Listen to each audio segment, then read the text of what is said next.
L'idée même de conserver les choses est un signe de faiblesse, un signe d'impuissance. Quand vous avez une source, est-ce que vous allez vous amuser à stocker l'eau? Vous savez que la source coule, vous n'avez pas stocké l'eau. Celui qui va stocker l'eau, c'est celui qui a peur que la source s'épuise, ou qu'on le prive de l'accès à cette source. Donc l'idée de stocker, c'est toujours l'idée de peur de quelque chose, de peur d'une perte, de peur d'un manque.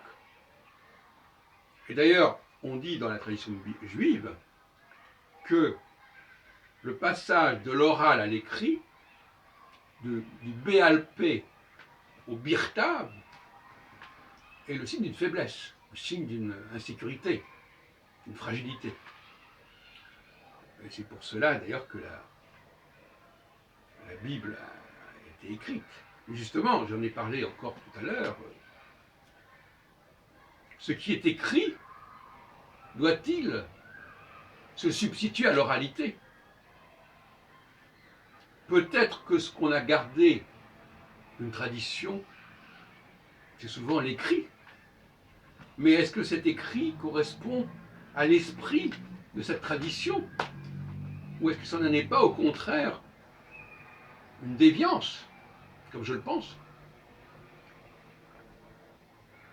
Est-ce que ceux qui ont mis par écrit ne sont pas justement des gens qui se sentaient éloignés de la source, ou qui voulaient se passer de la source, se substituer à la source, s'en passer de la source?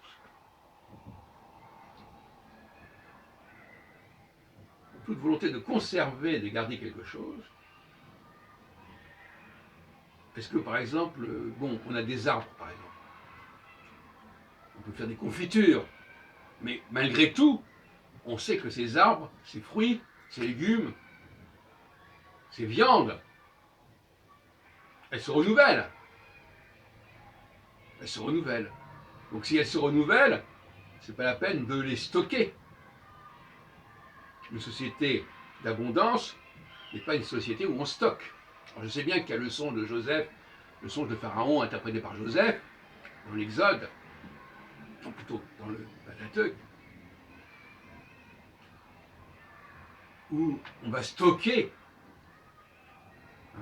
les biens. Parce qu'il va y avoir une famine qui est prévue, qui est prophétisée. Oui, mais vous voyez bien que ça correspond à des états limites, des états extrêmes.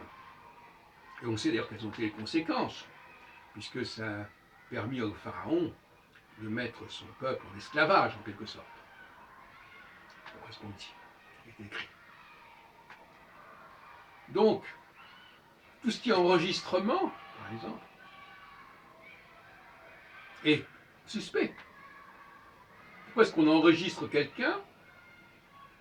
Sinon parce qu'on pense qu'il va mourir, et que sa parole va cesser d'exister, si on ne le met pas par écrit, si on n'enregistre pas, parce qu'aujourd'hui, on enregistre, comme je suis en train actuellement d'être enregistré.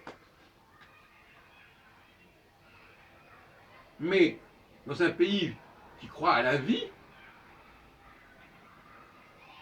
pourquoi il y aurait un quelconque conservation? Parce que même celui qui a des choses à dire, ses disciples peuvent le prolonger. Donc s'ils peuvent le prolonger, il n'y a pas besoin d'écrire. À moins de craindre qu'ils ne le trahissent. Et donc à ce moment-là, de peur de la trahison, on va mettre par écrit. De peur de l'oubli, on va mettre par écrit. Une société saine, une société où on n'écrit pas et où on ne conserve pas, on ne stocke pas. Parce qu'elle est constamment constamment dans le jaillissement. Et nous-mêmes, je répète encore une fois, les œufs des poules, eh bien, on ne les conserve pas, on les consomme, on les consume. Et parce qu'il y a des poules, parce qu'on en élève, parce qu'elles se reproduisent. Mais si on avait peur qu'elles ne se reproduisent plus, on ferait autre chose. Pendant l'hiver, par exemple, à l'approche de l'hiver, on fait des provisions. Donc on va stocker. Donc il y a le moment de l'hiver, c'est le moment du tarissement quelque part des sources, dans tous les sens du terme. Donc finalement, nous avons cette alternance des gens qui ont une philosophie estivale, qui n'a pas besoin de conserver, et des gens qui ont une philosophie hivernale ou automnale, où il s'agit de conserver, de stocker. Parce que, sur le moment, ça ne pousse plus, ça ne coule plus. Il y a quelque chose qui est mort, qui est fragile. Mais je crois qu'il est quand même normal de dire que l'idéal, c'est quand même la dimension estivale, la dimension printanière. C'est-à-dire, lorsque on a accès à la source, que cette source est vivante, qu'il n'y a donc pas besoin de stocker quoi que ce soit.